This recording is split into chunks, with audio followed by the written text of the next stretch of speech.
Sejam bem-vindos ao FQ Online. No vídeo de hoje vamos resolver o exame da segunda fase de 2023. Então, o papel salgado, aqui no exercício 1, o papel salgado foi um dos primeiros processos de impressão fotográfica, tendo sido utilizado comercialmente com muito sucesso entre 1840 e 1860. Nesta técnica, o papel era impregnado com duas soluções, uma solução aquosa de cloreto de sódio, e damos aqui a massa molar, e uma solução aquosa de nitrato de prata, que também nos dão aqui a massa molar. A figura 1 apresenta o gráfico da solubilidade, e aqui a solubilidade é a quantidade de sal por 100 ml de água. E temos aqui a solubilidade do nitrato de prata, que nós estamos aqui a observar que, à medida que aumentamos a temperatura, aumenta a solubilidade, por isso trata-se de uma reação endotérmica. E depois temos aqui o cloreto de sódio, que praticamente não, mantém-se constante a solubilidade com o aumento da temperatura.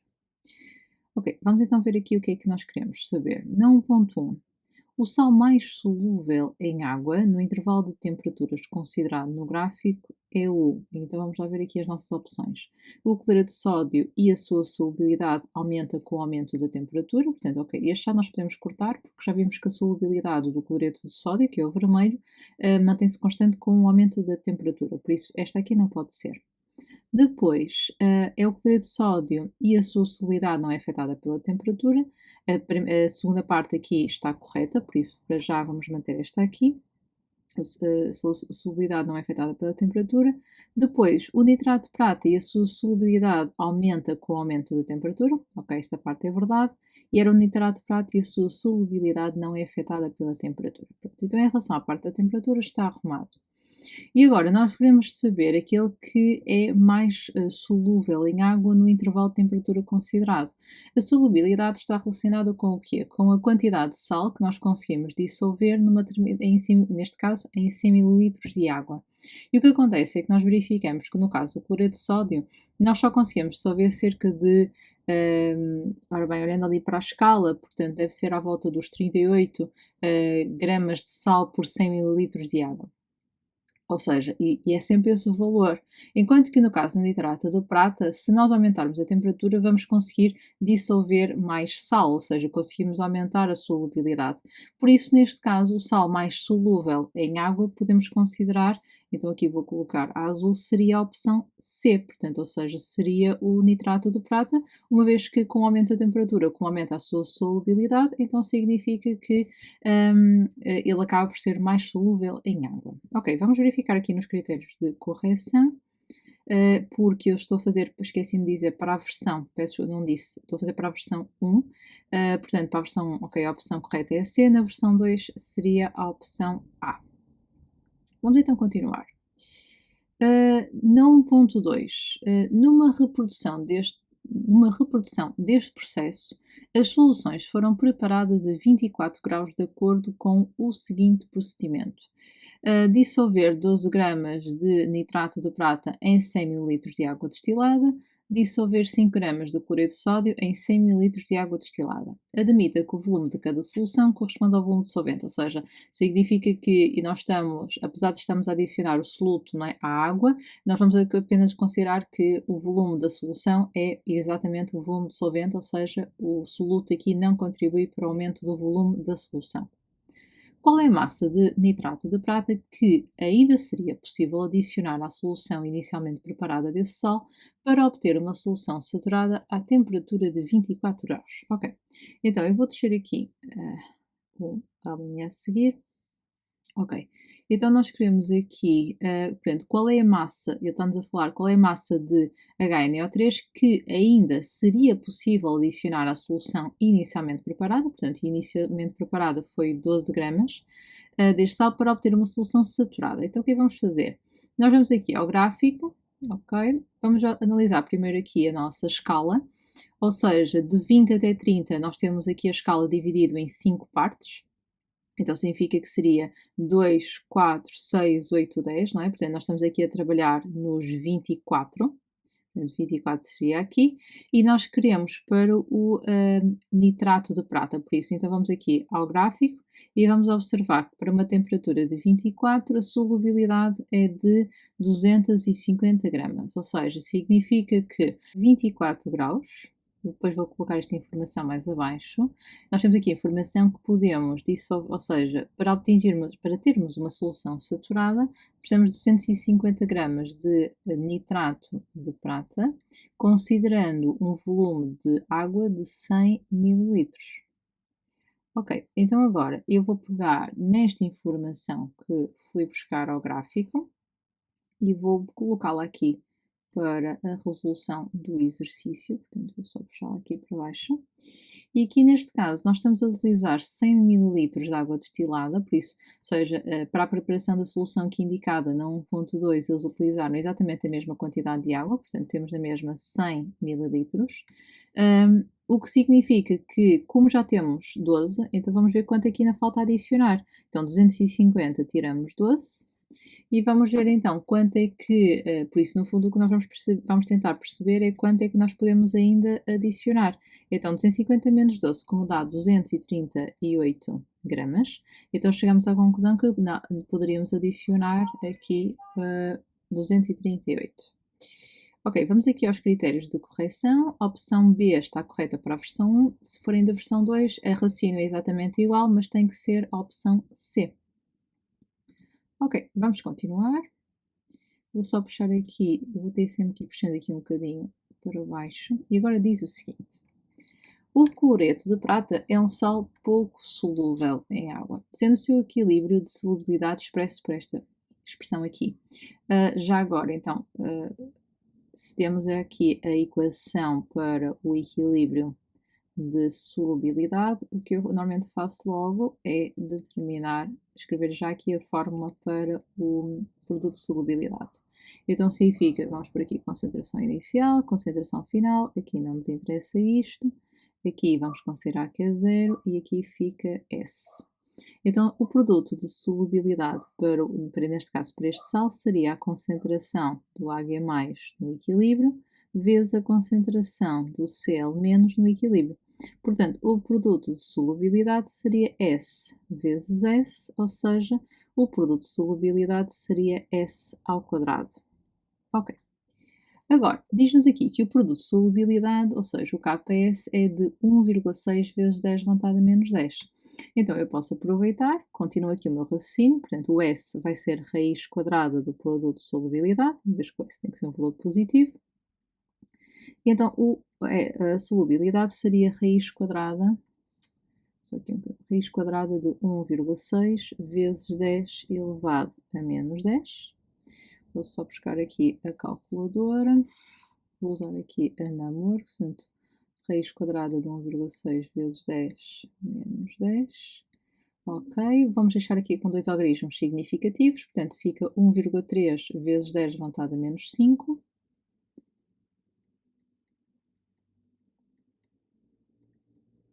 E vamos colocar aqui a expressão em mol por decímetro cúbico. Ok. Verifica que ocorreu formação de precipitado de cloreto de prata quando se juntaram as soluções de nitrato de prata e de NaCl previamente preparadas. Mostra como chegou à verificação solicitada, apresentando todos os cálculos efetuados. Ok, portanto, eu já sei. Eu quero agora mostrar que ocorre formação de precipitado quando juntamos estes dois compostos. Então vamos lá pensar o seguinte. Nós então vamos juntar o AgNO3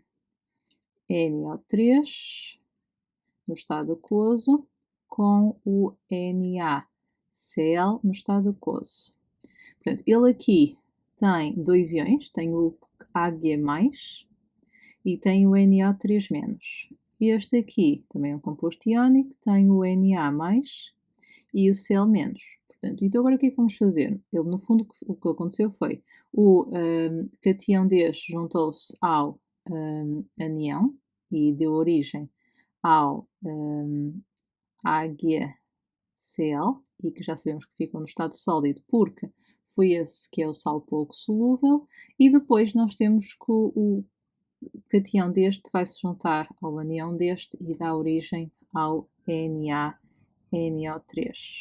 e que neste caso será um sal mais solúvel, portanto irá ficar no estado aquoso. Agora, nós em termos das concentrações, ou em termos dos valores, nós vamos buscar aqui ao enunciado, ao enunciado principal, sabemos que foi dissolvido 12 gramas deste composto, ok? Portanto, então aqui, deste composto aqui, a massa do AgNO3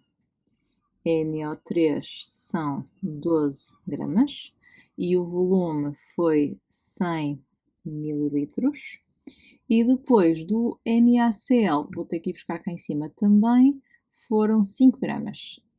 Então aqui são a massa do NaCl, são 5 gramas e o volume também são 100 mililitros. Pronto. Em termos da questão dos volumes, nós vamos adicionar dois volumes, portanto, ou seja, isto é como se fosse aqui, vamos chamar aqui volume 1 e volume 2, o que significa que no final, ok, aqui, o volume final vai ser a junção do volume 1 mais o volume 2, está bem? Portanto, o que é que acontece? Ou seja, nós vamos fazer o seguinte, nós vamos calcular a quantidade de matéria, vamos descobrir porque nós vamos precisar de saber qual é a concentração de cada um dos íons, para perceber, ou seja, para calcularmos o quociente da reação, no fundo, e saber se ocorreu ou não a formação de precipitado, por isso vai ser esse o meu objetivo. Então, sendo assim, eu vou começar aqui, portanto, o meu primeiro cálculo, ou seja, isto aqui vai ficar para já em stand-by. O meu primeiro cálculo aqui vai ser calcular o N, a quantidade de matéria do AgNO3, portanto, vai ficar massa a dividir pela massa molar, ou seja, 12 a dividir por, tenho que ir buscar cá em cima, portanto, é o AgNO3, portanto, é 169,88. Se calhar por 169,88. E depois também vamos fazer o N de NaCl, que neste caso é 5 a dividir por 58,44. 58, exatamente. 58,44. Ok, vamos então fazer a conta.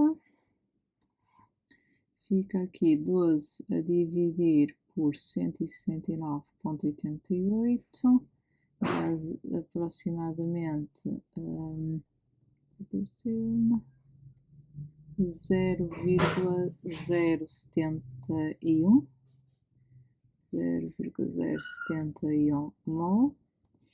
E depois aqui vai nos dar, ora bem, 5 dividir por 58,44, que dá aproximadamente 0,086 mol.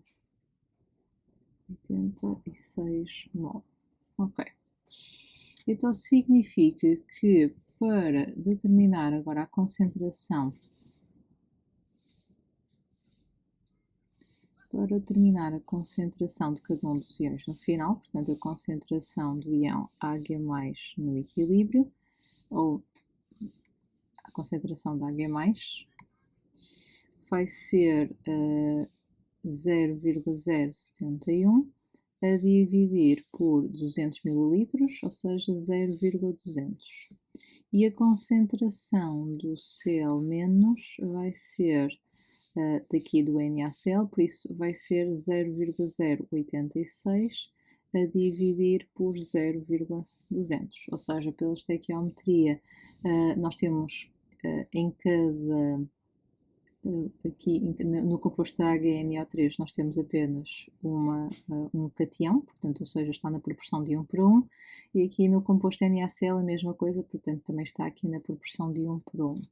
Então vamos descobrir aqui quanto é que são as concentrações.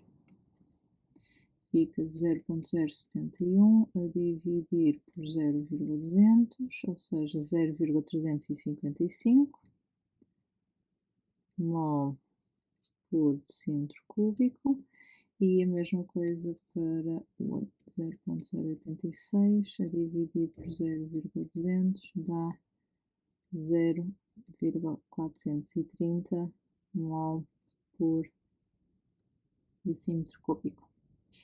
Ok, para verificar se ocorreu a formação de precipitado, portanto, eu vou recorrer então à fórmula do quociente da reação. Portanto, o quociente vai ter como fórmula a mesma fórmula que eu tinha escrito ali ao lado para o produto da solubilidade, só que não leva o equilíbrio, portanto, é só H mais Cl menos. Ou seja, fica 0,355, 0,430.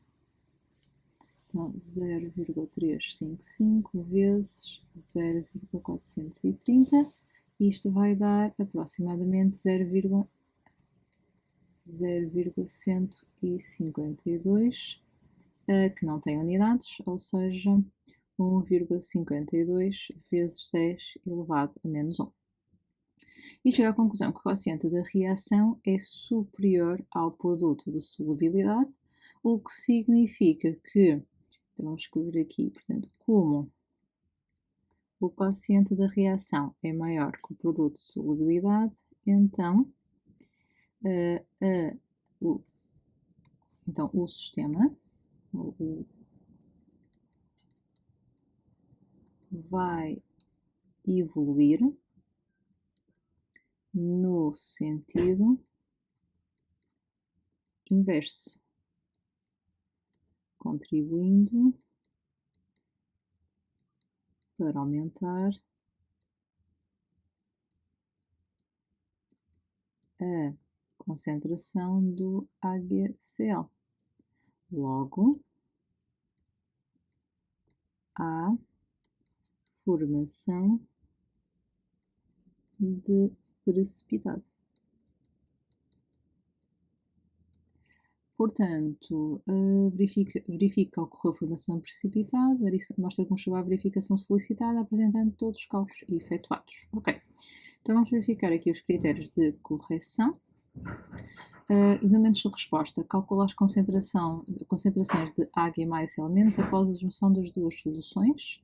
Ok, temos aqui o 0, ok, temos aqui o primeiro elemento. Depois, calcular o quociente da reação, temos aqui o meu segundo elemento, e verificar que é maior que KS pelo que há a formação de precipitado. Temos aqui o terceiro elemento. Por isso, ou seja, neste caso, para ter a pontuação toda, está aqui nível 4. Ok. Por isso, esta parte que eu tinha colocado azul, acabei por não utilizar, porque no contexto daquilo que nós queríamos fazer aqui, era mais fácil utilizar o quociente da reação. Ok, vamos então ao exercício 2 e diz: o cloreto de prata é o sal branco que, ao ser exposto a uma luz suficientemente energética, sofre uma reação fotoquímica, observando-se um escurecimento.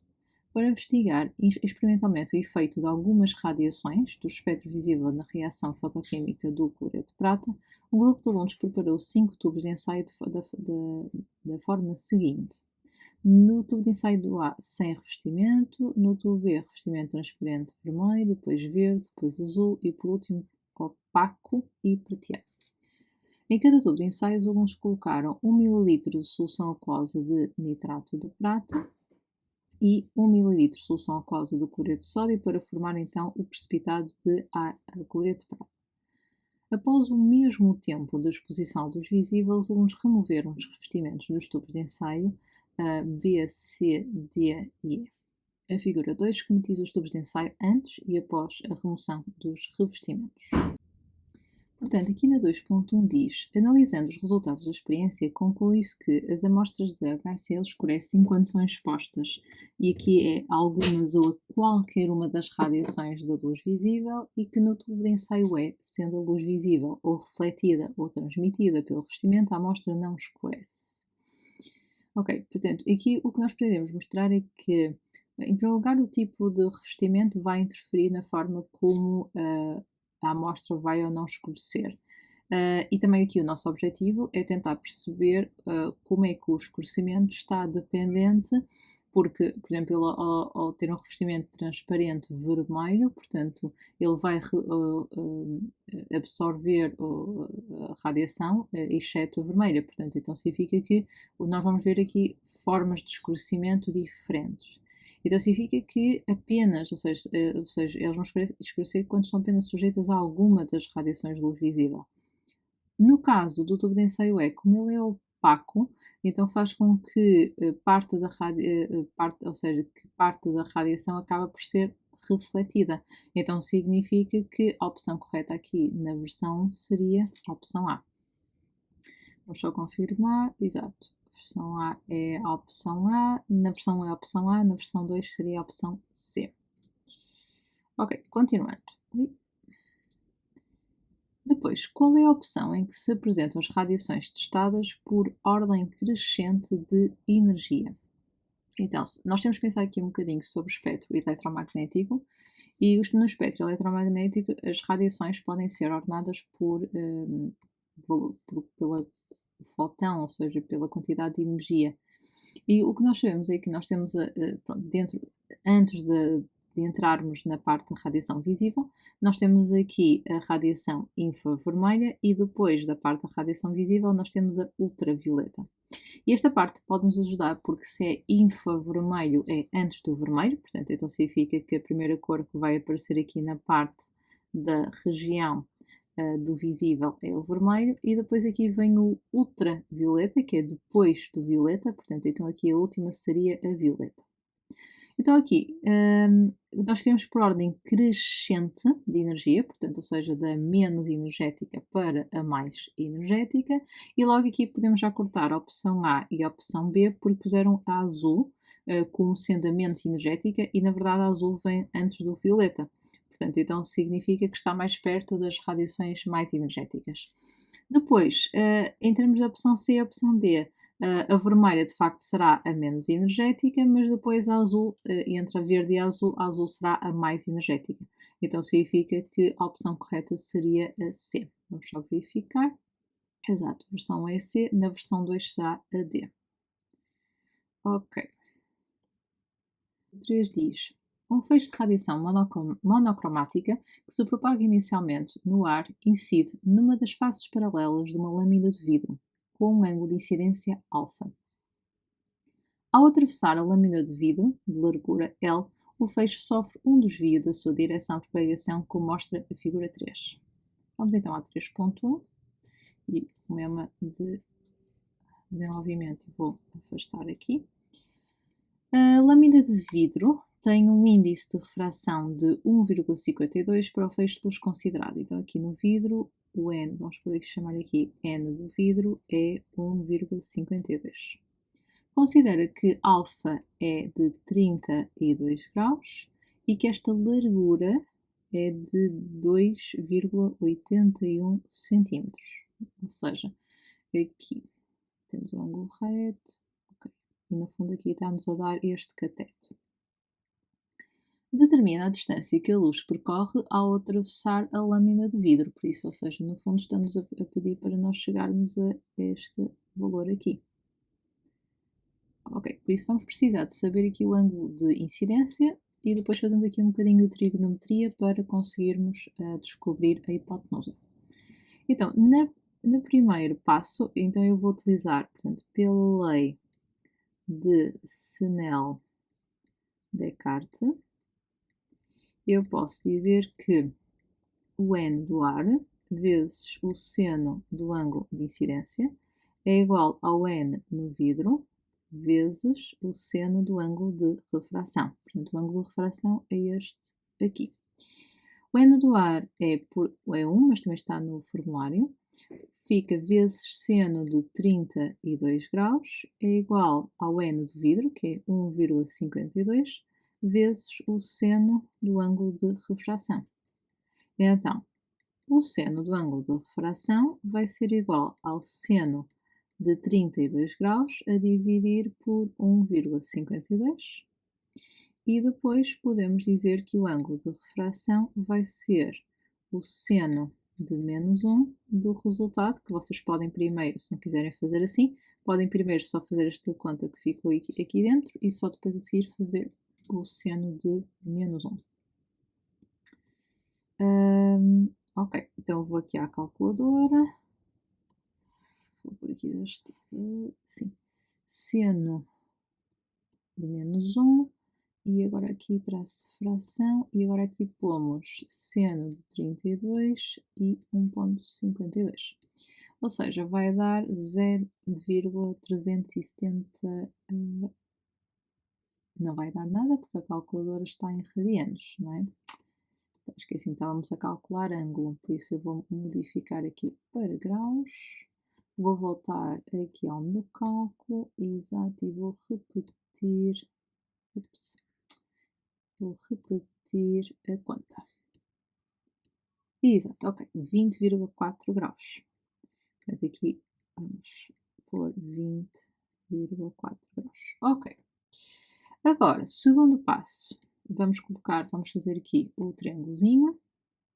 Eu estava a representá-lo lá em cima na figura.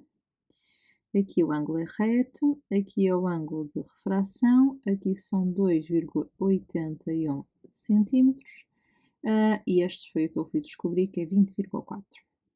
Nosso objetivo é descobrir a hipotenusa.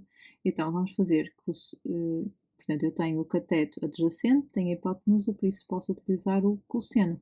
O cosseno do ângulo de refração é o cateto oposto a dividir pela hipotenusa, portanto cosseno de 20,4 graus é igual a 2,81 centímetros a dividir pela hipotenusa. Portanto, a hipotenusa são 2,81 a dividir pelo cosseno de 20,4.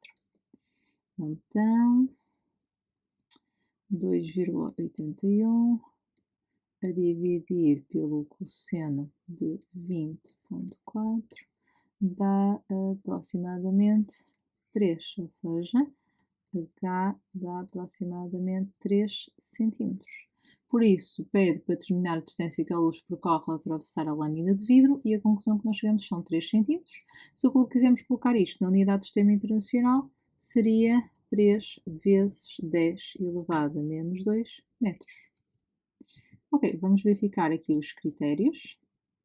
Então, determina o valor solicitado, ok? Calcula o ângulo de refração de acordo com a lei, portanto era o primeiro passo. Calcula a distância e eram os outros 5 pontos, segundo passo. Ok, vamos continuar. E agora vamos aqui ao 3.2. A figura 4 apresenta o gráfico do índice de refração N de um vidro BK7 em função do comprimento de onda da radiação eletromagnética visível no vácuo. Ok. Nós sabemos que, eu ainda não li o resto, mas nós sabemos que o índice de refração, portanto, é a velocidade da luz do vazio sobre V, mas também sabemos que a velocidade pode ser calculada fazendo o comprimento de onda vezes a frequência. A frequência só depende da fonte, portanto, então significa que aquilo que seria constante seria o C sobre F, portanto, vezes 1 sobre o comprimento de onda. Só que reparem, o que é que acontece? Eles colocaram aqui o comprimento de onda como sendo a nossa variável independente, ou seja, no fundo isto era como se fosse C sobre F a dividir por lambda. Eu estou a colocar isto assim, no fundo, para estabelecer aqui uma relação de personalidade inversa, ou seja, se pensarmos isto assim, eu posso dizer que isto é sempre constante e, portanto, isto serão as minhas variáveis que estão a ser relacionadas e elas estão numa relação de proporcionalidade inversa. E a constante de personalidade é a velocidade de luz do vazio dividida pela frequência. Agora, o que é que nós temos aqui? Explica, considerando a informação do gráfico, como varia a velocidade de propagação da radiação eletromagnética no vidro à medida que o comprimento da onda da radiação diminui. Ok, então nós queremos aqui estabelecer uma relação entre como é que varia a velocidade à medida que o comprimento da onda da radiação diminui. Ora, como nós temos que utilizar a informação do gráfico para relacionar a velocidade com o comprimento da onda, o que é que nós podemos dizer então? Por observação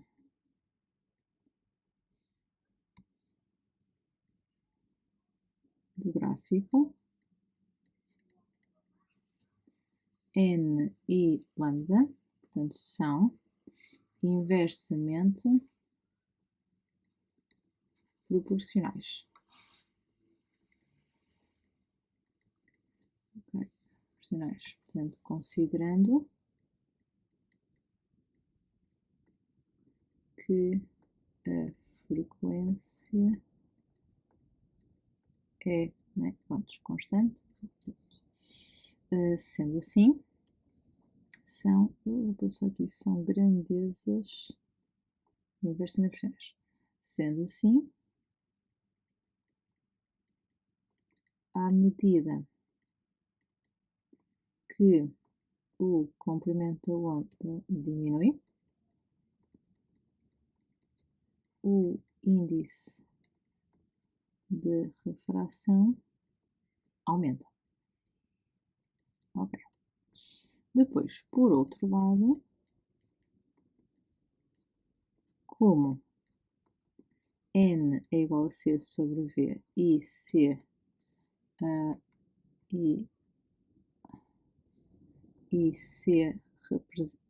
representa a velocidade de propagação da luz no vazio, que é constante, então n e v também são grandezas inversamente proporcionais. Como, ou melhor, com o aumento do n, verifica-se uma diminuição da velocidade. Ou seja, consequentemente, pode-se afirmar que a velocidade diminui quando o comprimento de onda diminui. Ok, vamos ver aqui os critérios. Então, elementos de resposta. Refere que, de acordo com o gráfico, a um menor comprimento de onda de radiação corresponde o maior índice de refração do vidro. Ok, isso foi o que eu explico aqui. Isto é o primeiro elemento de resposta. Depois, refere que o índice de refração do vidro e o índice e velocidade são inversamente proporcionais. Ok, por isso, esta secção aqui, pode ser este parágrafo. E depois conclui que para um menor comprimento de onda a velocidade de propagação diminui, que foi a última parte. Pronto, terceiro elemento. Ok, então aqui os três elementos de resposta. Vamos ao exercício 4. Para o estudo das características do movimento circular uniforme, realizam-se em contexto real no carrossel medições do módulo da aceleração em função do raio. Okay, aceleração em função do raio. Utilizando sensores de aceleração em telemóveis. Portanto, nós estamos aqui a falar de movimento circular, então nós podemos usar a fórmula, ou seja, sabemos que a aceleração centrípeta é a velocidade linear ao quadrado a dividir pelo raio. Tal como é ilustrada na figura 5, num carrossel circular, ou, pus assim, mas também pode ser, a aceleração centrípeta é igual a velocidade angular ao quadrado vezes raio, também pode ser assim. Porque a velocidade linear é a velocidade angular vezes raio, portanto, fazendo aqui a simplificação. Tal como é ilustrado na figura 5, num carrossel circular fixaram 5 telemóveis em posições diferentes numa direção radial. Ok, temos aqui uns mais perto do centro e outros mais afastados. Na tabela seguinte estão registados, acho que repeti aqui a mesma informação, portanto, na tabela seguinte estão registados os raios e os módulos da aceleração centrípeta. Ok. Determina o módulo da velocidade angular nas condições em que decorre a experiência a partir da equação da reta de ajuste a um gráfico adequado. Na tua resposta, indica as variáveis independente e dependente a considerar nos eixos do gráfico, apresenta a equação da reta de ajuste ao gráfico e apresenta o valor solicitado com dois algarismos significativos. Ok. Então, vamos utilizar aqui a segunda. Vou perceber ainda mais espaço. Ok, vamos utilizar então aqui a aceleração centrípeta como sendo velocidade angular ao quadrado. Vou fazer aqui a dedução, porque às vezes podem ter dificuldade. Portanto, no formulário tem velocidade angular, a aceleração é velocidade linear ao quadrado sobre raio. E também tem que a velocidade linear é velocidade angular vezes o raio. Então, usando estas duas informações, vocês podem tirar que isto fica velocidade angular vezes raio ao quadrado a dividir pelo raio, que é velocidade angular vezes raio ao quadrado sobre raio. Este corta e vai dar velocidade angular vezes raio. Portanto, então, no fundo, o que nós vamos utilizar é que a aceleração centrípeta é a velocidade angular vezes o raio. Nós vamos ter aqui estabelecer uma regressão linear, portanto, isto é como se fosse o nosso y, isto é o nosso x, e este vai corresponder ao nosso declive. Então, primeira coisa, vamos já identificar aqui como sendo a variável independente, vai ser o raio, e a variável dependente vai ser a aceleração centrípeta. Portanto, este é o que fica na primeira lista e isto é o que fica na segunda lista da calculadora. Da Numworks e na calculadora eles têm aqui um menu só para regressão. E vamos então colocar a lista 1, o raio, portanto 1,1, 2, 2.4, 3.2 e 3.4. E depois vamos à segunda lista e colocamos a aceleração. Já está tudo na unidade correta, por isso não tenho que fazer aqui nenhuma alteração. Ok. Agora já está tudo. Vamos então, podem sempre desenhar se quiserem aqui o gráfico, ok? E agora tem aqui, vou passar para aqui, regressão. Eu quero a regressão linear, ok? E tem aqui a equação de reta. Ok, nós vamos apresentar a equação da reta. Vamos apresentar o resultado final com dois algarismos significativos. Eu também já vou dar a reta com dois algarismos significativos. Portanto, fica y igual a 0. Se calhar vou fazer já aqui até cópia do gráfico para ficar aqui na resolução. Para ser mais fácil, só minimizar isto. Ok. Já temos aqui a nossa equação, vamos por aqui ao lado. Não precisava de apresentar o gráfico, está bem? Portanto, isto é só para ser assim um bocadinho mais fácil. Então, continuando aqui, o que está preto é o que vocês teriam que apresentar, o azul foi só, e a dedução também do que está azul. Portanto, fica 0,22x mais 0,033. Então, no fundo, fica que a aceleração centrípeta seria 0,22 vezes o raio. Então, a conclusão que nós tiramos é que velocidade angular seria igual a 0,22 e, portanto, velocidade angular, a velocidade ao quadrado é igual a 0,22, portanto, nós queremos descobrir o valor para a velocidade angular, então fazemos raiz quadrada de 0,22, vou dar aqui à calculadora, e isto vai dar 0,47. E a unidade é radiano por segundo. Ok, vamos aqui ver os critérios. Vamos lá ver.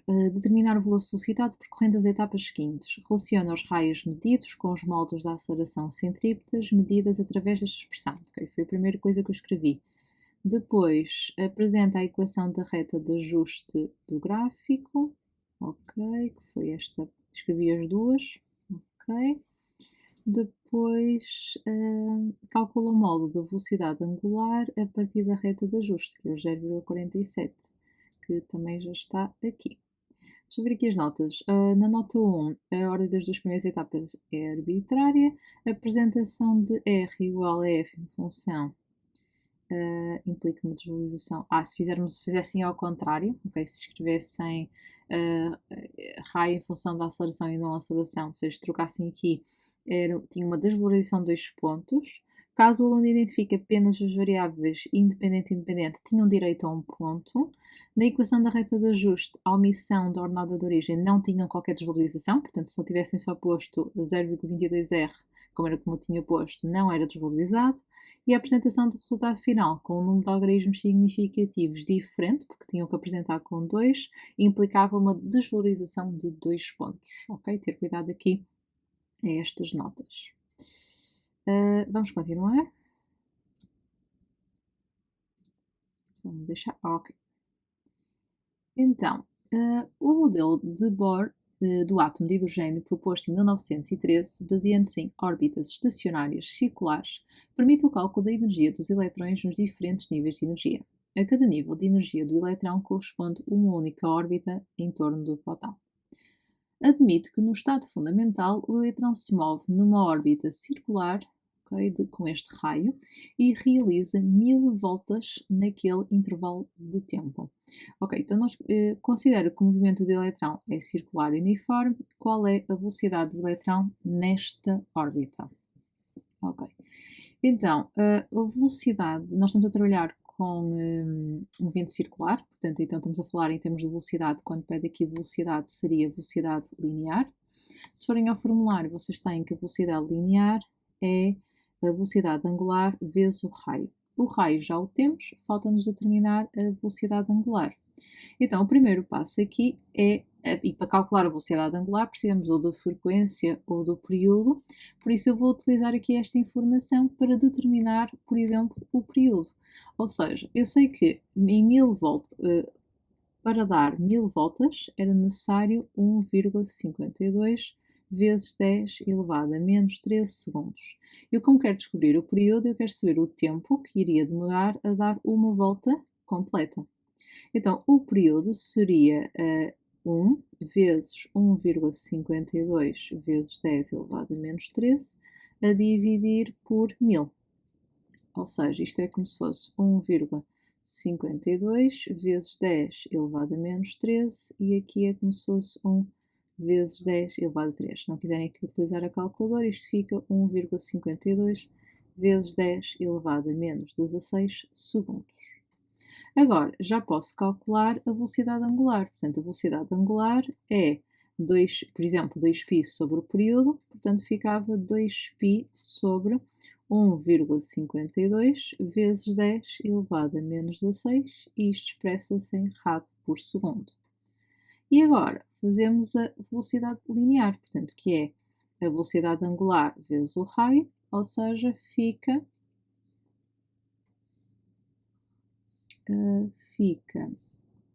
2π sobre 1,52 vezes 10 elevado a menos 16 vezes 5,29 vezes 10 elevado a menos 11. Ok, vamos aqui fazer a conta. Ok, 2π a dividir por 1,52 vezes 10 elevado a menos 16, depois vezes 5,29 vezes 10, não percebo, ok, 10, ok, por vezes, ok, agora sim, menos 11. Ok, isto nós vamos precisar dar com 3 algarismos significativos e depois fica, portanto, fica 2,19, 1, 2, 3, 1, 2, 3, 4, 5, 6, por isso 2,19 vezes 10 elevado a 6 metros por segundo. Portanto, aqui na versão 1, a opção correta seria a D. Vamos só confirmar aqui nos critérios. Exatamente, e na versão 2, a opção correta é a B.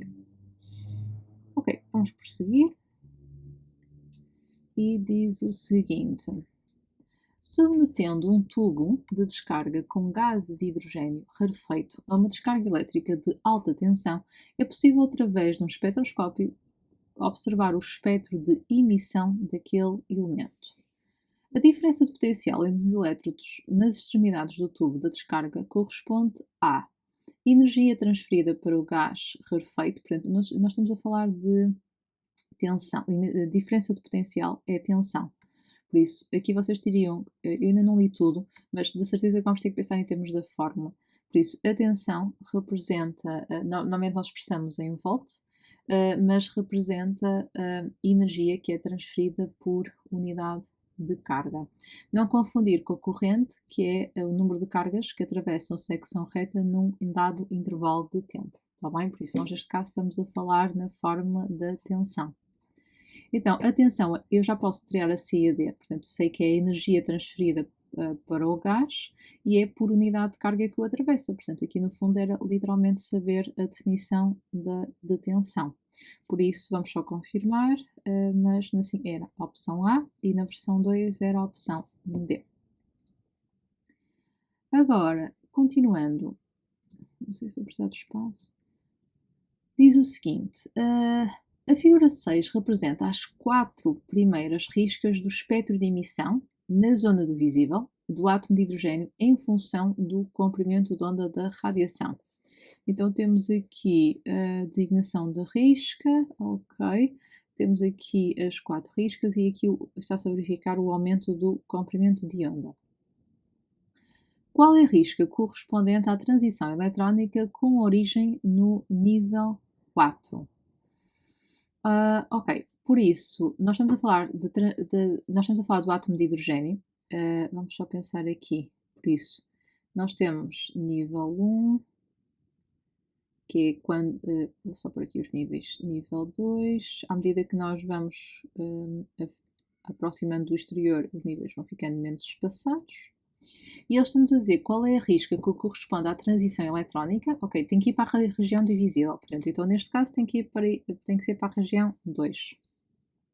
E vai ser transição a partir do nível 4. Ok, por isso nós teremos aqui uma primeira risca, que era a nível 3, do nível 3 para o nível 2, e depois temos aqui a transição do nível 4 para o nível 2, e depois assim sucessivamente, não é? Por isso nós teríamos aqui o nível a seguir, o nível 5, pronto, e vão ser riscas seguintes, não é? Eu por aqui só, mais uma. Pronto. Claro que à medida que nós vamos aumentando aqui a energia do fotão, o que significa que iriam corresponder a transições mais energéticas. O que é que acontece? A transição do nível 4, no fundo, seria a nossa segunda risca, aqui na zona do visível, portanto, ou seja, estamos a falar aqui de uma risca, ou seja, a risca menos energética seria, neste caso, a que estava na zona do vermelho. Depois, a risca a seguir seria a zona, ou seja, se olharmos para aqui, portanto, nós temos aqui as outras riscas. Portanto, esta seria a correspondente ali à que eu pus de cor verde, ou seja, que era a transição do nível 3 para o nível 2. Como nós queremos a transição do nível 4 para o nível 2 seria esta, e depois assim sucessivamente. Por isso, transição depois do nível 5 para o nível 2, transição do nível 6 para o nível 2 e assim sucessivamente.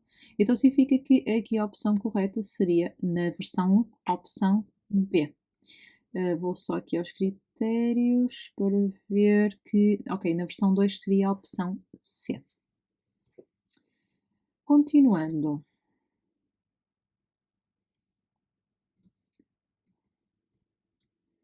O dihidrogênio exercício 6. O dihidrogênio pode ser obtido a partir de uma reação de monóxido de carbono com a água.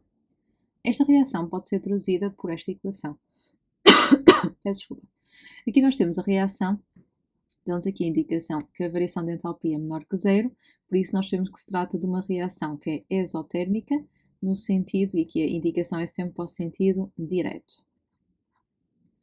Admitem que o sistema se encontra inicialmente em equilíbrio no reservatório fechado, por isso não há trocas de matéria.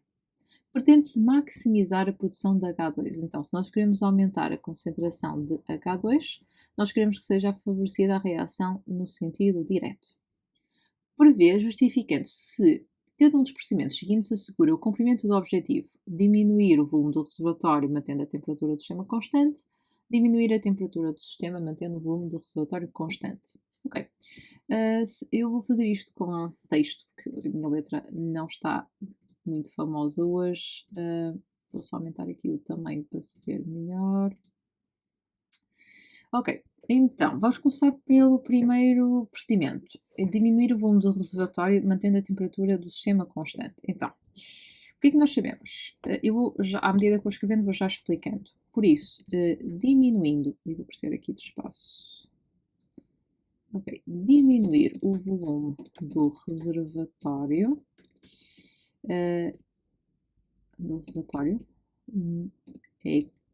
seria equivalente a aumentar a pressão do sistema. Portanto, isto a temperatura constante.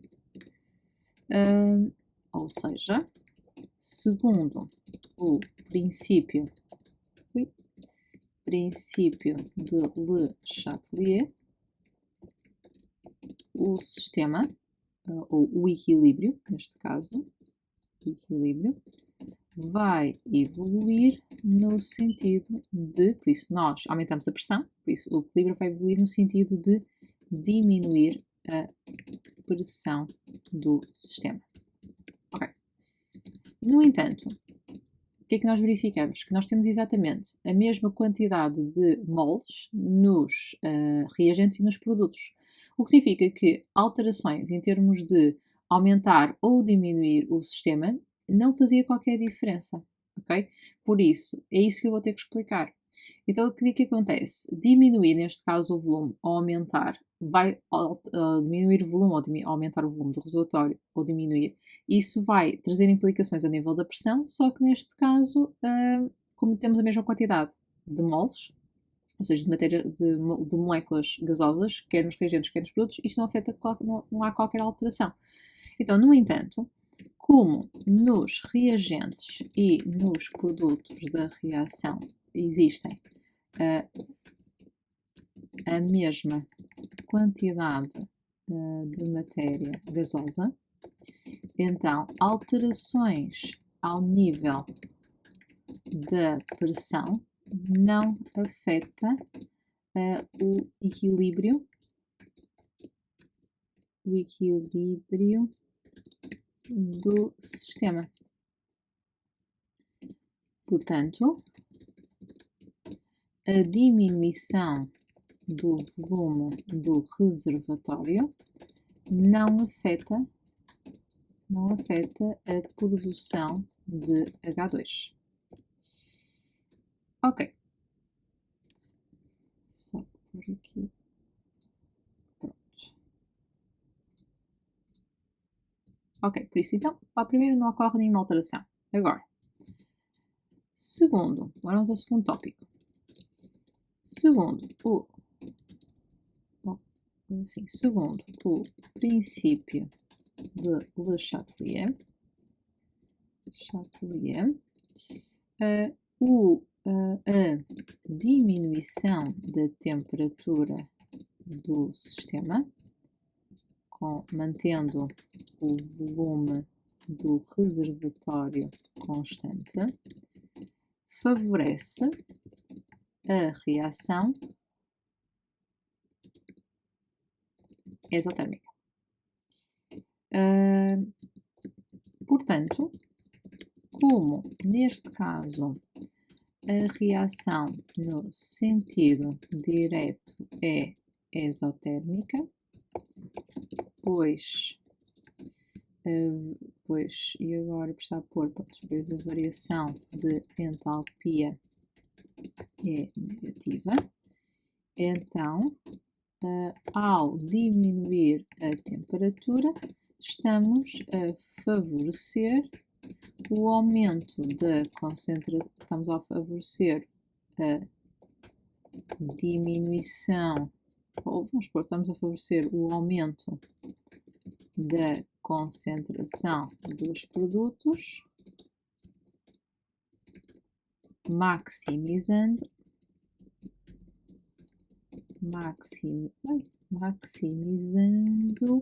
a produção de H2.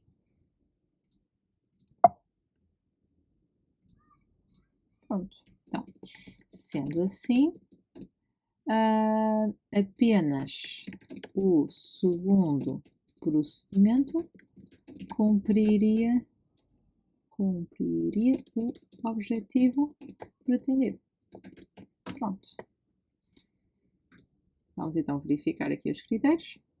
Menos resposta. Refere que, de acordo com o princípio, a diminuição do volume corresponde ao aumento da pressão, que não tem influência na quantidade de H2 produzido, porque a quantidade de gases nos reagentes e nos produtos da reação é igual. Ok, escrevemos isso. Depois, refere que, de acordo com o princípio de Chatelier, pelo facto de se tratar de uma reação exotérmica, a diminuição da temperatura do sistema favorece a reação de sentido direto, o que irá aumentar a quantidade de H2 produzido. Pronto, estão lá presentes os dois elementos. Por isso, aqui seria enquadrada no aumento do nível 4. Portanto, 10 pontos. Continuando. No 7. As indústrias cimenteiras são grandes emissoras de dióxido de carbono, CO2. Uma das estratégias para a redução e valorização do CO2 consiste em fazê-lo reagir com dihidrogênio, H2, formando metano, que é o CH4, e água, o que permite armazenar energia na forma de CH4, que é um gás natural sintético. A reação pode ser traduzida por esta equação. Vou só arranjar aqui espaço. Ok. Determina a variação de entalpia da reação. Considera as energias de ligação médias apresentadas na tabela. Ok. Então vou só passar por aqui a reação. E eu acho sempre mais fácil, para quando queremos calcular a variação de entalpia, acho sempre mais fácil fazer as fórmulas de estrutura, ou seja, converter esta equação para uma fórmula de estrutura. Portanto, o CO2, portanto, em termos de fórmula de estrutura, ele fica CO, eu tenho aqui os oxigénios, depois mais, aqui vamos ter 4 vezes a molécula de H, que vai originar o metano, que é C, tem uma geometria tetraédrica, ok, mais 2 vezes, e aqui pomos a molécula da água. Ok. Agora, nós vamos precisar da soma das energias que são absorvidas aqui nos reagentes. E o que é que nós podemos dizer? Que temos aqui duas ligações C duplas, ou seja, vamos ter 2 vezes a energia CO, mais 4 vezes, e aqui é só uma ligação, portanto, energia de HH. Então fica 2 vezes, vamos aqui à tabela, portanto, é 2 vezes 799, mais 4 vezes, e o H é 436. Então fica, vou pôr aqui a calculadora, 2 vezes 799 mais 4 vezes 436 vai ser igual a 3.342, portanto vou passar para aqui. E as energias estão expressas em kJ por mol. Agora, fazemos a mesma coisa para os produtos da reação. Então, a soma das energias ao nível dos produtos é, aqui nós temos 4 ligações, CH, então é 4 vezes a energia CH. E agora aqui temos de ter algum cuidado, que é 2 moléculas e cada molécula tem 2 ligações ao H.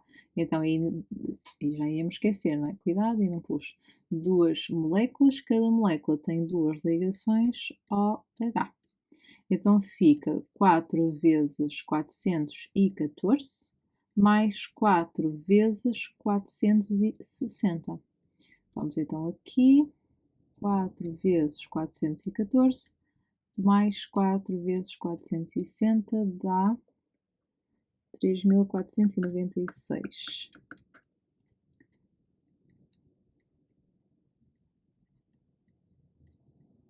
Ok. E agora, a variação de entalpia é a soma das energias dos reagentes menos a soma das energias ao nível dos produtos e fica 3.342 menos 3.496. por isso, ora vamos lá ver, 3.342, é aqui a diferença entre os valores. Isto vai dar igual a menos 154 e é kJ por mol. Vamos aos critérios. Calcula a energia envolvida na quebra, ok, que é o primeiro valor, o segundo valor e menos 154, pronto, está aqui tudo calculado. A ordem das duas etapas é arbitrária. Ok. Está então feito o cálculo. Onde é que está aqui? Ok. Pronto. Continuando, vamos aqui reduzir aqui o espaço. Agora, uma indústria cimenteira, se calhar vou tirar esta parte aqui. Uma indústria cimenteira avalia a produção de gás natural sintético num teste piloto. Neste teste fez-se reagir 4,40 kg de dióxido de carbono com 4,48 vezes 10 vontade, ok? Medida em condições PTE. Considera que o rendimento da reação formada, deixa-me só sublinhar aqui, condições PTE. Considera que o rendimento da reação é 54%, qual é a quantidade de CH4 produzida? Ok. Então, nós temos que ir aqui em cima. Eu vou só copiar a reação para baixo.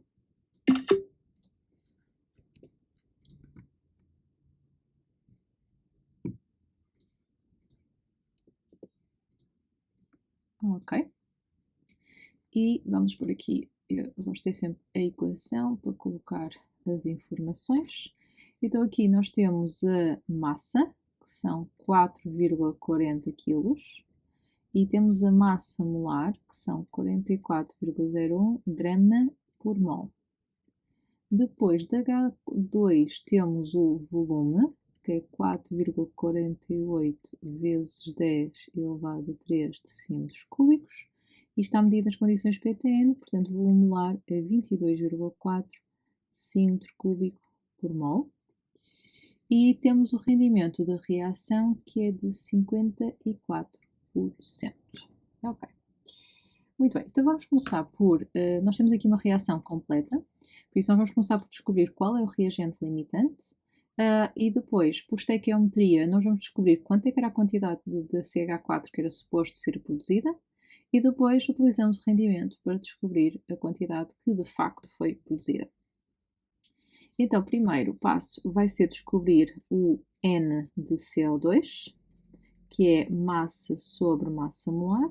Tenham cuidado às unidades, atenção às unidades, 4,40 temos que passar aqui para gramas e dividimos por 44,01, ou seja, fica 4,43 de 44,01. Ok, vamos aqui, vai dar 9, isto ficava 99,98 mol. Depois, para calcular o N de H2, eu vou usar que é volume a dividir por volume molar. Então fica 4,48 vezes 10 elevado a 3 sobre 22,4. Portanto, vamos aqui à calculadora. 4,48 vezes 10 elevado a 3, a dividir por 22,4 e dá 200 mol. Ok. Agora, vamos descobrir o reagente limitante, por isso, nesta estequiometria o CO2 tem coeficiente 1 e o H2 tem coeficiente 4, então fica 200 a dividir por 4, por isso fica 50 mol. Por isso, neste caso, é o H2 que é o reagente limitante, porque está em menor quantidade estequiométrica. Então agora vou usar o H2 para fazer a estequiometria da reação, portanto 4 mol de H2, com 4 obteríamos 1 mol de CH4, então significa que com 200 mol de H2 teríamos que obter X mol de CH4. Então o N de CH4 previsto, o teórico, seria 1 vezes 200 a dividir por 4. Portanto, seria 50 mol. Agora, como temos o rendimento da reação, o rendimento é 54%, o rendimento neste caso vai ser o N de CH4 obtido, a dividir pelo N de CH4 previsto, vezes 100. Então fica 0,54 é igual àquilo que nós queremos descobrir, o NCH4 obtido. Eu já passei o 100 para o outro lado a dividir, por isso é que fica o 0,54. E aqui fica sobre 50. Então significa que o N de CH4 obtido acaba por ser 0,54 vezes 50. Então vamos aqui à calculadora. 0,54 vezes 50 dá 27. 27 mol. Ok, então aqui na versão 1, a opção correta seria a A. E na versão 2 seria a D.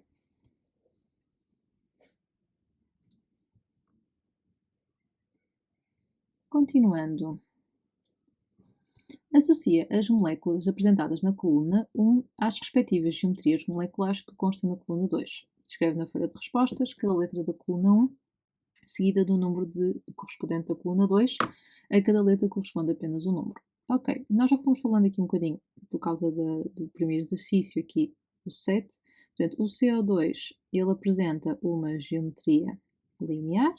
Portanto, então significa que por aqui do lado, o A faria aqui correspondência com o 2. Depois o CH4, também já falamos sobre ele, ele tem uma geometria tetraédrica, aqui duas geometrias apolares, portanto aqui o B seria associado ao 3. E a água, portanto, é uma geometria angular, então significa que a C seria correspondente a 5. Isto não ficou muito angular, né? Aqui, pronto. Ok, por isso a correspondência correta seria 2, 3, 5. Aqui na minha versão, portanto, 2, 3, 5 para a versão 1, para a versão 2 era 3, 1, 4.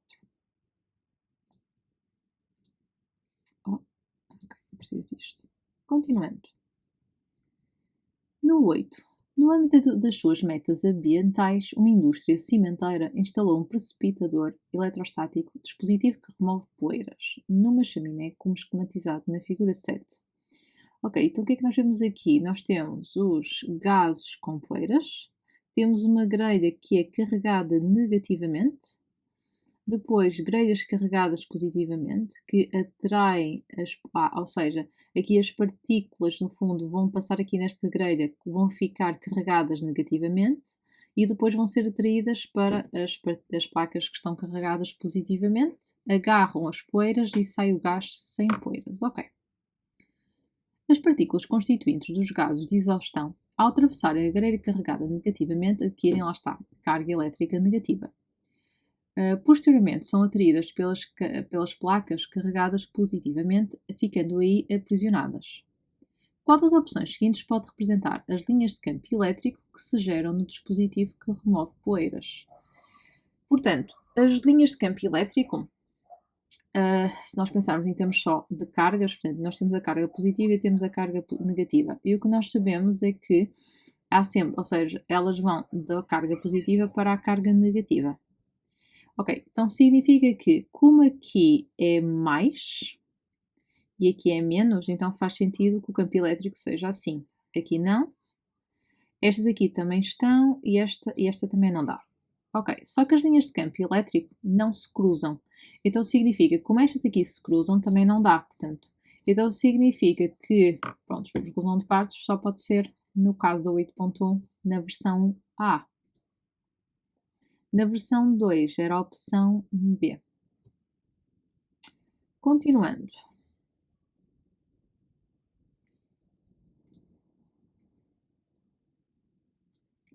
Na monitorização do ar, à saída do precipitador, é avaliada a concentração de material particulado PM, constituído fundamentalmente por partículas em suspensão.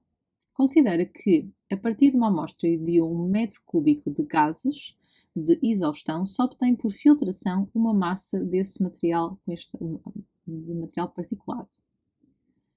Admita um valor médio de 2,62 vezes para uma partícula de material particulado. Ok. Qual é a quantidade em unidades de centímetros? Ok. Na amostra considerada. Ok. Portanto, então o que é que nós sabemos? Nós temos o volume da amostra, ok, que é 1 metro cúbico.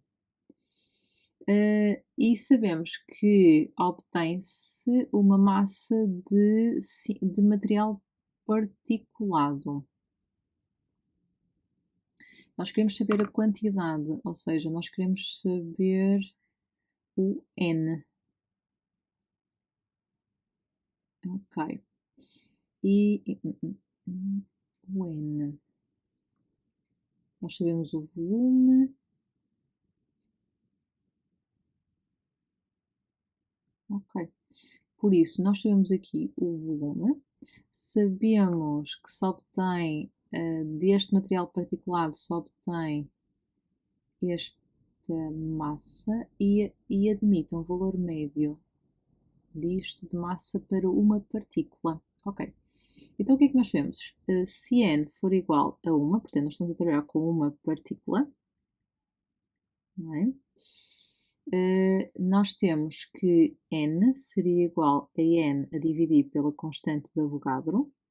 Então sabemos que fica 1 a dividir por 6,02 vezes 10 elevado a 23. Então a quantidade de matéria é, deixa-me ir à calculadora, 1 a dividir por 6,02 vezes 10 elevado a 23. Portanto, é 1,66 vezes 10, 66 vezes 10 elevado a menos 24 mol. Ok. Portanto, então, como a massa molar é equivalente, porque estamos a usar o mesmo material particulado, então o que é que nós sabemos? Que numa amostra, ou seja, por 2,62 vezes 10 levantado a menos 20 gramas, nós temos 1,66 vezes 10 levantado a menos 24 mol. Portanto, em 5 vezes 10 elevado a menos 5 gramas, nós vamos ter x. Portanto, o x vai ser aqui, vamos ter aqui a conta, vai ser 5 vezes 10 levantado a menos 5, vezes 1,66 vezes 10 elevado a menos 24, a dividir por 2,62 vezes 10 elevado a menos 20. O que significa que dava uma quantidade de matéria de 3,2, ou temos que deixar com 3 algarismos significativos, 3,17 vezes 10 elevado a menos 9 mol. Portanto, na versão 1 seria a opção D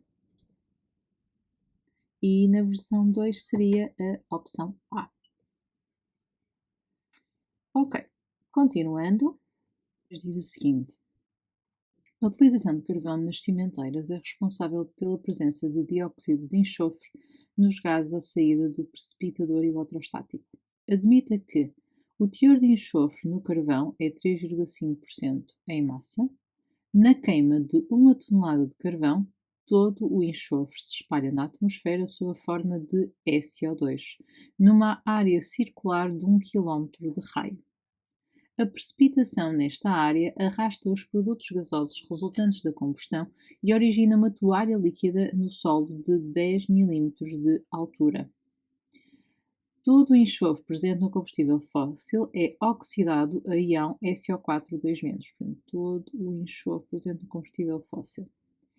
As duas reações que ocorrem podem ser traduzidas por, ok, e nós queremos determinar o pH da água da chuva nesta área após a queima de 1 tonelada de carvão.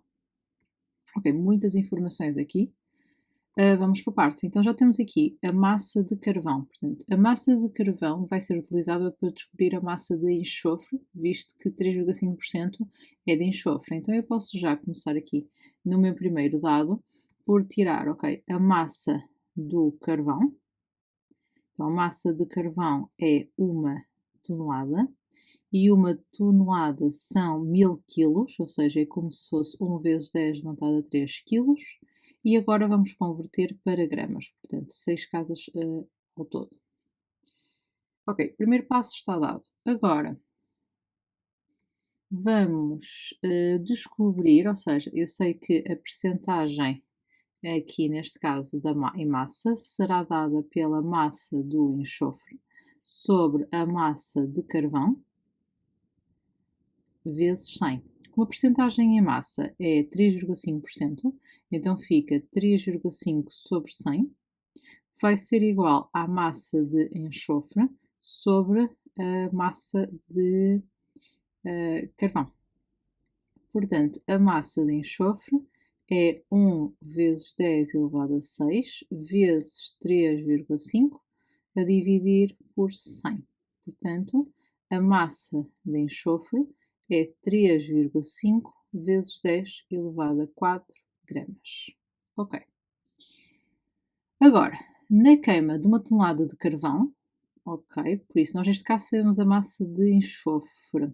Então significa que eu agora comecei a massa, vou descobrir a quantidade de matéria, ou seja, o N de enxofre vai ser igual à massa de enxofre sobre a massa molar do enxofre.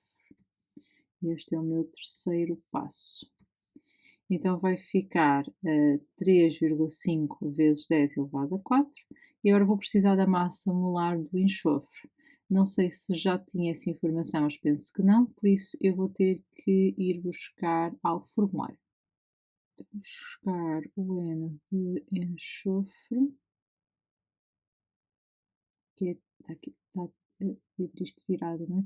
Mas é 32,06. Ok. E fica 3,5 vezes 10 levantado a 4 a dividir por 32,06. Ok, vai dar 1,092 vezes 10 levantado a 3. Ok, pronto. Agora, nós queremos chegar a determinar o pH da chuva nesta área. E o que é que nós sabemos? Que, portanto, na queima de 1 tonelada de carvão, todo o enxofre se espalha na atmosfera sob a forma de SO2, portanto, ok, que é como se fosse um rendimento de 100%, numa área circular de 1 km. Ok. A precipitação nesta área arrasta os produtos gasosos resultantes da combustão e origina uma toalha líquida no solo de 10 mm de altura. Ou seja, portanto, ele está-me a dizer, ok, todo o enxofre presente no combustível, ok, portanto, eu quero determinar o pH da chuva nesta área. Portanto, eu vou descobrir o volume, no fundo, porque se pensarmos, ou seja, ele está-nos a dar aqui a área, não é? Mas depois diz-nos aqui uma altura, portanto, ou seja, isto é como se fosse um cilindro muito mal feito agora, não é? Mas é esta a ideia, portanto, nós estamos a descobrir, não é?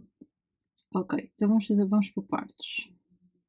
Vamos calcular aqui a área, que é π vezes raio quadrado, ou seja, é π vezes 1,0, vamos passar para metros ao quadrado, e vamos fazer aqui a continha, portanto fica π vezes 1 vezes 0,3 ao quadrado, isto, ok, isto vai dar 3,14 e aqui temos 1, 2, 3, 4, 5, 6, ok. 3,14 vezes 10 elevado a 6. Eu passei para metros, por isso metros quadrados. E o volume vai ser igual a área da base vezes a altura. Então vai ficar 3,14 vezes 10 elevado a 6.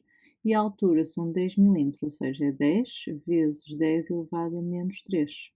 Portanto, isto é como se fosse 31,4 vezes 10 elevado a 3, que vai ficar igual a 3,14 vezes 10 elevado a 4, neste caso, metro cúbico. No entanto, nós vamos trabalhar em decímetro cúbico, para depois conseguirmos escrever a concentração em mol por decímetro cúbico. Então vamos andar aqui 3 casas, portanto fica 7, aqui ao lado 7 decímetro cúbico. Ok. Isto vai ser utilizado depois já no fim para calcular a concentração, mas agora nós vamos fazer aqui a estequiometria para conseguirmos chegar à quantidade de H3 ou mais. Então, esta é a reação 1 e na reação 1 nós temos que 1 mol de enxofre está para 1 mol de SO2. Como temos aqui 1,092 vezes 10 elevado a 3 mol de enxofre, está para x mol de SO2. Ou seja, vamos ter que x vai ser igual, portanto, a estequiometria neste caso era de 1 para 1, portanto, ficamos exatamente com a mesma quantidade de SO2. Ali dizia que todo o enxofre era convertido em SO2, por isso é como se fosse o rendimento era de 100%. Na segunda reação, na reação 2, nós temos que, portanto, isto foi, eu devia ter posto aqui, portanto, na reação 1 e agora na reação 2, nós vamos ter que duas, por isso nós vamos querer descobrir a quantidade de H3 ou mais, portanto, então nós temos que 2 mol de SO2 está para 4 mol de H3 ou mais, então 1,092 vezes 10 elevado a 3 mol de SO2 está para x, não vamos chamar x outra vez, vamos pôr y mol de H3 ou mais. Ou seja, y é igual a 4 vezes 1,092 vezes 10 elevado a 3 a dividir por 2. Então, fica 4 vezes 1,092 vezes 10 elevado a 3 a dividir, ok, vai dar 2,18 vezes 10 elevado 2,18 vezes 10 elevado a 3 mol de H3 ou mais.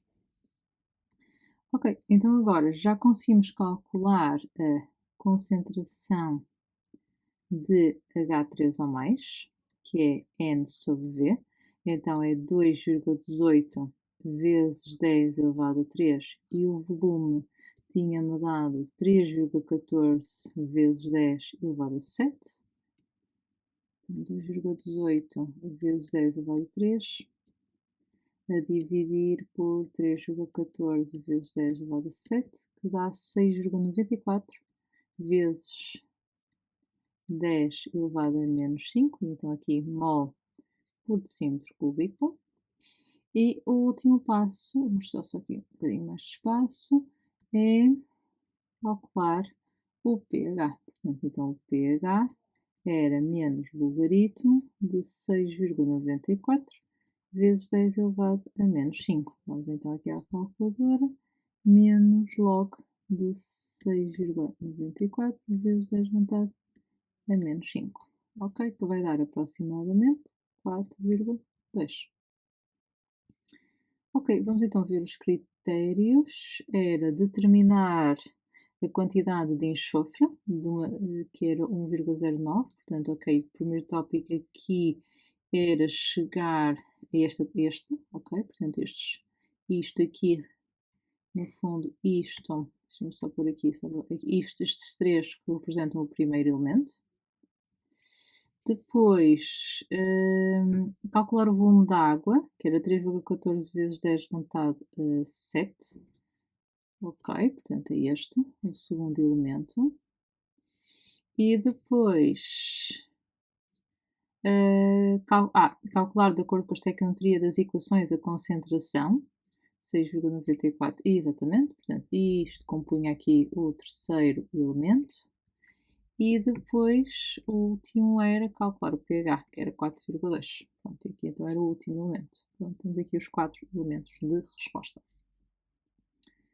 Muito bem, vamos ao exercício 9 e diz: uma esquiadora desliza ao longo de uma encosta gelada. No instante em que a esquiadora passa na posição A, um trenó T, inicialmente em repouso, portanto a velocidade inicial é zero,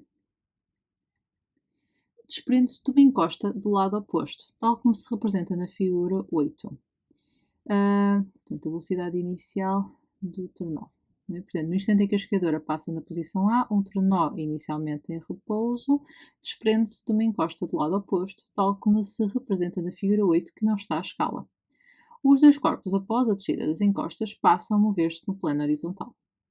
Admita que ambos os corpos percorrem 50 metros nas vertentes inclinadas das encostas, que a massa da esquiadora é o triplo da massa do trenó. Os dois corpos descrevem sempre trajetórias retilíneas. O atrito e a resistência do ar são desprezáveis. A esquiadora e o trenó podem ser representados pelos seus centros de massa segundo o modelo da partícula material e que o troço horizontal BC é o nível de referência da energia potencial gravítica. Na 9.1 diz qual das opções seguintes pode representar a relação entre o módulo da aceleração da esquiadora e do trenó e a relação entre o módulo da variação da energia potencial gravítica do sistema esquiadora mais terra e do sistema trenó mais terra nos deslocamentos A, B e DC, respectivamente. Ok. Vamos começar então pela questão da aceleração. Relembro que num plano inclinado,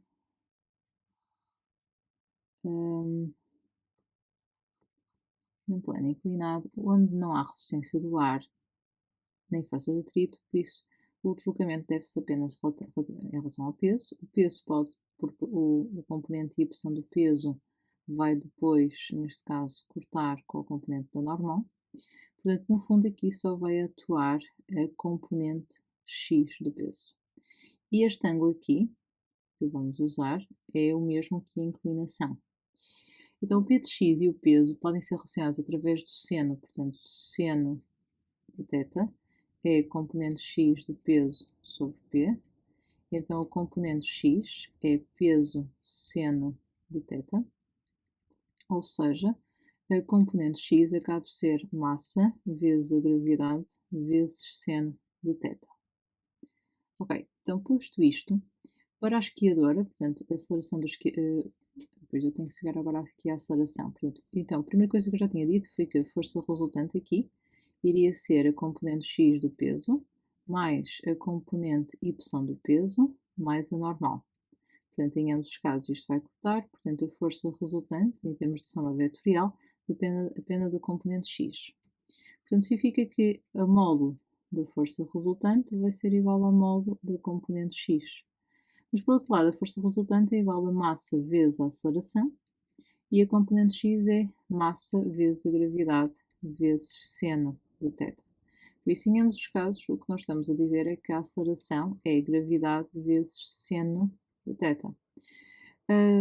Quanto maior, ou seja, quanto maior é, no fundo, a amplitude, maior vai ser a aceleração. Mas vocês podem fazer isto com os cálculos, ou seja, vamos comparar a aceleração da esquiadora com a aceleração do trenó.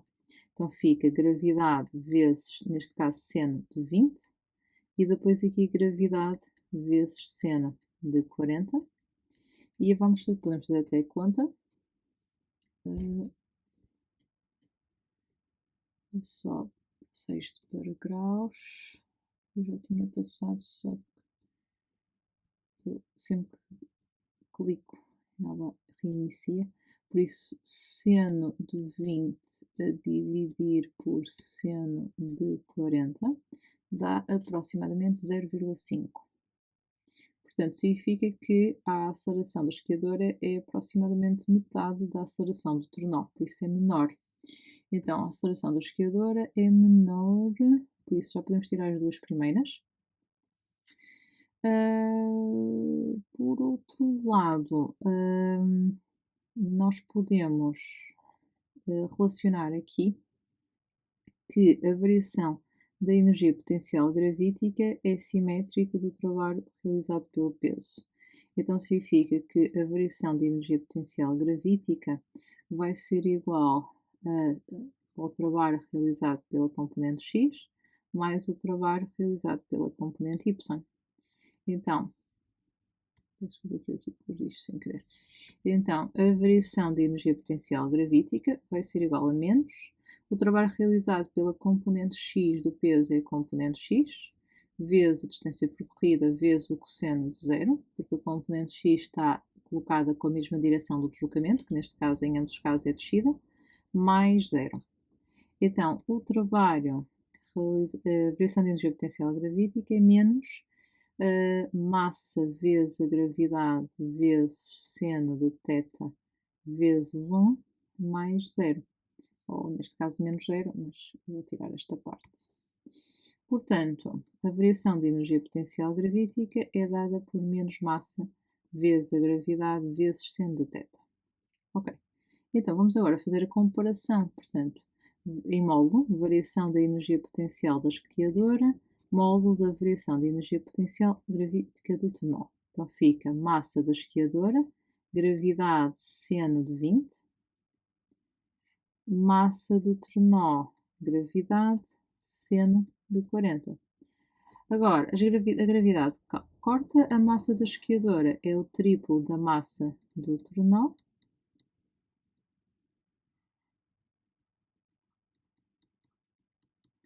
E, portanto, as massas também cortam. E agora fica 3 vezes, fica o triplo do resultado que eu tenho em cima, por isso fica 1,5 aproximadamente. Também isto é escolha múltipla. Portanto, significa que a variação de energia potencial é maior no caso do esquiadora, porque é 1,5 vezes superior, não é? Portanto, a variação da energia potencial da esquiadora é aproximadamente 1,5 vezes a variação de energia potencial do trenó. Então vai ser maior, por isso fica a opção C, no caso da versão 1, no caso da versão 2 é a opção A. Ok, vamos continuar. Agora, bastante espaço.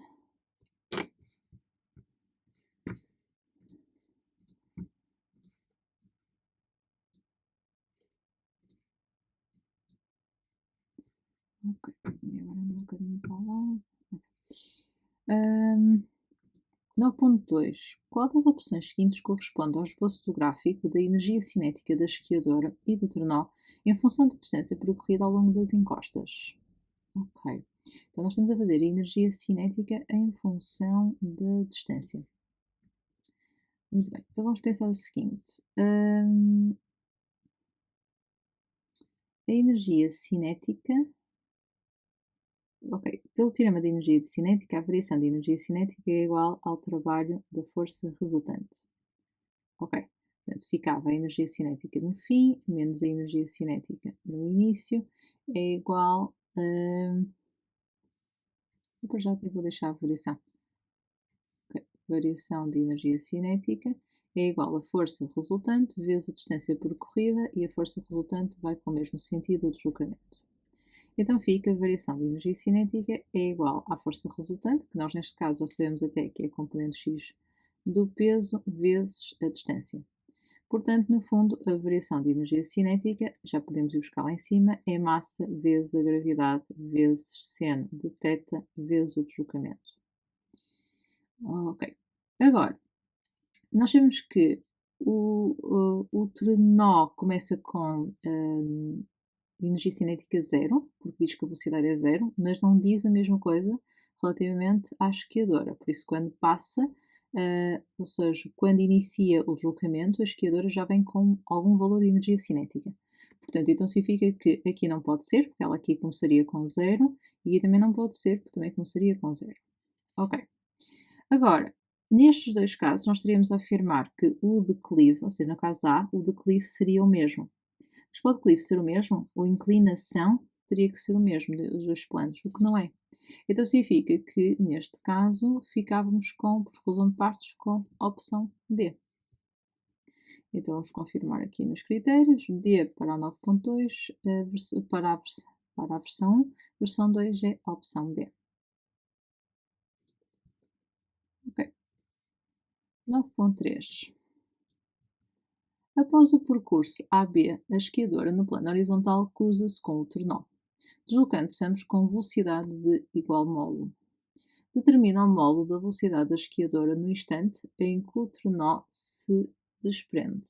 Ok, então, após o percurso AB, ok, portanto, após este percurso, diz-nos que a esquiadora, após o percurso AB, a esquiadora no plano horizontal cruza-se com o trenó, deslocando-se ambos com velocidade igual ao módulo. E nós queremos saber determinar o módulo da velocidade da esquiadora no instante em que o trenó se desprende. Ora bem, se desprende porque ele dizia, portanto, passam vezes. Ok.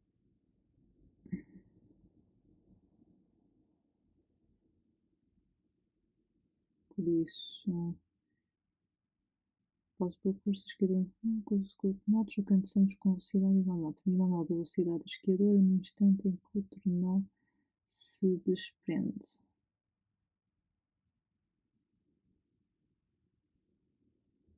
Eu dizia no instante em que a esquiadora passa na posição. Tá bem, porque diz aqui, tá bem. No instante não tinha lido. Ok, no instante em que a esquiadora passa por. Ok. Inicialmente em repouso, um trenó desprende-se de uma encosta do lado oposto. Ok, já percebi, não estava a lembrar. Ok. Portanto, e nós queremos determinar a velocidade inicial, portanto, no fundo da esquiadora. Ok. Portanto, nós conseguimos calcular a energia. Vamos começar pelo trenó, portanto, pelo trenó. Ok, então nós sabemos que a energia mecânica no início é igual à energia mecânica do fim, porque há a conservação de energia mecânica. Então significa que a energia cinética inicial mais a energia potencial inicial é igual à energia cinética final mais energia potencial final. Ou seja, zero mais massa vezes a gravidade vezes a altura inicial é igual a massa vezes a gravidade é igual a 1/2 vezes a massa vezes a velocidade final ao quadrado mais isto é inicial do trenó, velocidade final do trenó mais zero. Portanto, massa vezes a gravidade vezes. E agora, a altura inicial do trenó. Agora vamos lá pensar. Ele aqui tem 50 metros, a inclinação é de 40 e nós queremos descobrir a altura inicial. Então significa que vamos usar seno de 40 é igual à altura inicial do trenó, que era isso que eu queria aqui escrever, a dividir por 50. Então significa que a altura inicial do trenó é 50 vezes seno de 40. Então vamos à calculadora. 50 vezes seno de 40 dá 32,1 metros. Ok. Então 32,1 é igual ao meio vezes a massa, e isto é o que nós queremos descobrir, a velocidade final do trenó ao quadrado. As massas vão cortar. Não esquecer que neste caso, neste exame, tinha havido aqui uma alteração do valor para a gravidade, ou seja, passa a ser 9,80. Esse é o valor que nós vamos usar. Então, 9,80 vezes 32,1 é igual à velocidade final do trenó ao quadrado sobre 2. Então, posso dizer que a velocidade final do trenó vai ser raiz quadrada de 2 vezes 9,80 vezes 32,1. Ok, vamos à calculadora.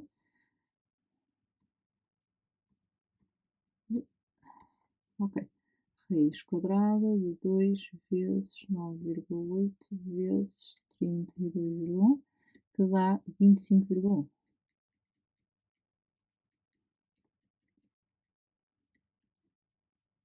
Ok, e nós vamos chegar à conclusão, portanto, que a velocidade final do trenó é igual à velocidade final da esquiadora. Portanto, a velocidade final da esquiadora é 25,1. Agora, pela esquiadora, depois de outra cor. Portanto, pela esquiadora, então, o que é que nós também sabemos? Que também vai haver conservação, portanto, a energia mecânica no início vai ser igual à energia mecânica no fim. Então, significa que a energia cinética no início mais a energia potencial no início é igual à energia cinética no fim mais energia potencial no fim. Aqui também vamos precisar de desenhar o triângulozinho. Aqui também são 50 metros. Vamos descobrir a altura inicial da esquiadora para 20 graus. Então, também usamos que seno de 20 é igual à altura inicial da esquiadora sobre 50. Então, a altura inicial da esquiadora é 50 vezes seno de 20. Portanto, vamos à calculadora. 50 vezes seno de 20 é aproximadamente 17,1 metros. Ok, então vai ficar energia cinética, que é 1/2 vezes a massa vezes a velocidade inicial da esquiadora ao quadrado, mais massa vezes 9,8 vezes 17,1 é igual a 1/2 vezes massa vezes 25,1 ao quadrado mais 0. Portanto, vai ficar velocidade inicial da esquiadora ao quadrado sobre 2. As massas, entretanto, vão cortar, portanto, mais 9,8 vezes 17,1 é igual a 25,1 ao quadrado sobre 2. Então, vamos fazer aqui as contas, por isso, velocidade inicial ao quadrado sobre 2 é igual, agora fica 25,1 ao quadrado, a dividir por 2, e depois vai ficar menos 9,8 vezes 17,1. Portanto, vai dar 1,48 vezes 10 elevado a 2. E agora vai nos dar que a velocidade inicial da esquiadora é 2 raiz quadrada de 2,148 vezes 10 elevado a 2. Raiz quadrada de 2 vezes 1,48 elevado a 2. Ou seja, vai nos dar aproximadamente 17,2 metros por segundo. Vamos aqui aos critérios, assim criando aqui para cima. Ok. Então, calcular o molde da velocidade atingida pelo trenó eram 5 pontos, portanto, quero chegar aos 25,1, ok. Depois, não é isto, aqui chegar à velocidade da esquiadora, mais 5 pontos. Continuando. Estamos quase. Agora, no laboratório é comum aquecerem-se amostras de água. Considera que uma amostra de água no estado líquido é aquecido numa placa elétrica, utilizando-se um copo de precipitação. Minimizam-se as perdas de massa e de energia posterior se o copo de precipitação estiver destapado ou tapado, e se o diâmetro for igual ao da placa elétrica ou se o diâmetro do copo de precipitação for inferior ao da placa elétrica. Ok, então, em primeiro lugar, para minimizar as perdas de massa, então temos que tê-lo tapado. Portanto, então vamos cortar os destapados. Depois, para minimizar a energia, portanto, que é passada do posterior, a placa e o copo de precipitação deviam ter exatamente o mesmo diâmetro. Então fica a B. Vamos confirmar aqui. E na versão 2 é a opção C. Continuando. A figura 9 apresenta o gráfico teórico de temperatura de uma amostra de água de massa m em função do tempo, desde o estado sólido, gelo, que é aqui, ok, aqui gelo, até à sua vaporização completa a pressão constante. Admita que a amostra é aquecida numa placa elétrica de potência P constante e que o rendimento do processo de aquecimento é 100%. Ok. Qual das expressões seguintes permite calcular a capacidade térmica mássica do gelo? Despreza as perdas de massa durante o aquecimento do gelo. Ok.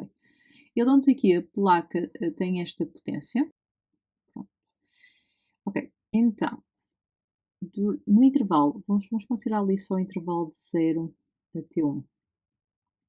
Então, no intervalo de 0 a T1, portanto, a energia recebida pelo gelo seria dada por massa de gelo vezes a capacidade térmica mássica do gelo vezes a variação de temperatura. E a energia recebida pelo gelo vai ser potência vezes T1 menos 0 é igual a massa vezes a capacidade térmica mássica do gelo vezes T2, θ2 menos θ1. Ou seja, fica P vezes T1 é igual a massa vezes capacidade térmica mássica do gelo vezes θ2 menos θ1.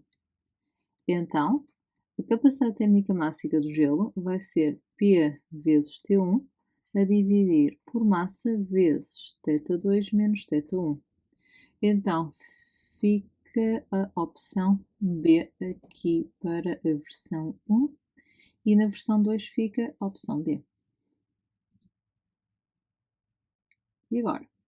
Completa o texto seguinte e seleciona a opção adequada a cada espaço. Escreve na folha de respostas cada uma das letras seguida do número que corresponde à opção selecionada. A cada letra corresponde um só número. De acordo com a informação apresentada no gráfico 9, pode concluir-se que, durante as mudanças de fase da amostra d'água, ou seja, durante as mudanças de fase, portanto, significa que estamos a falar aqui e aqui, a temperatura da água manteve-se constante. Depois, e a sua energia interna? Ora bem, a energia interna depende da temperatura e da agitação das partículas, ou seja, depende da energia potencial, ou seja, da temperatura que é da agitação das partículas, que é a energia cinética, e da energia potencial. Neste caso, nós estamos a fazer uma alteração em termos de mudança, em termos de estado físico, portanto, significa que estamos a fazer alterações ao nível das ligações, o que está associado à energia potencial. Por isso, significa que ela teve que aumentar. Agora, continuando, a energia necessária para a vaporização completa da amostra d'água foi superior ou igual ou inferior à energia necessária para a fusão completa. Portanto, a energia necessária para a vaporização completa da amostra d'água, nós estamos a pedir para comparar essa energia com a energia necessária à fusão completa. Então vamos pensar o seguinte, isto foi o tempo, ou seja, com uma potência constante, significa que nós estamos, portanto, a energia, não é? Ia depender da potência e do intervalo de tempo. Mas então eu posso comparar, porque a energia necessária, posso comparar a energia necessária à vaporização com a energia necessária à fusão. Então fica potência vezes T4 menos T3 a dividir por potência vezes T2 menos T1. Mas só que isto fica a diferença entre o T4 e o T3 e o T2 e o T1. Só que esta diferença é muito superior a esta, portanto significa que isto vai ser maior do que 1, portanto a energia necessária à vaporização será superior, ou muito superior até, à energia necessária à fusão. Portanto, então significa que aqui a correspondência seria o A para o 2, o B para o 1 e o C para o 1. Isto na versão 1. Na versão 2, portanto, fica o 2, o 1, 2, 1. Na versão 2, na versão 2 fica o 2, 3, 3. Ok, e chegamos ao fim. Espero que a resolução vos seja útil e vemos no próximo vídeo.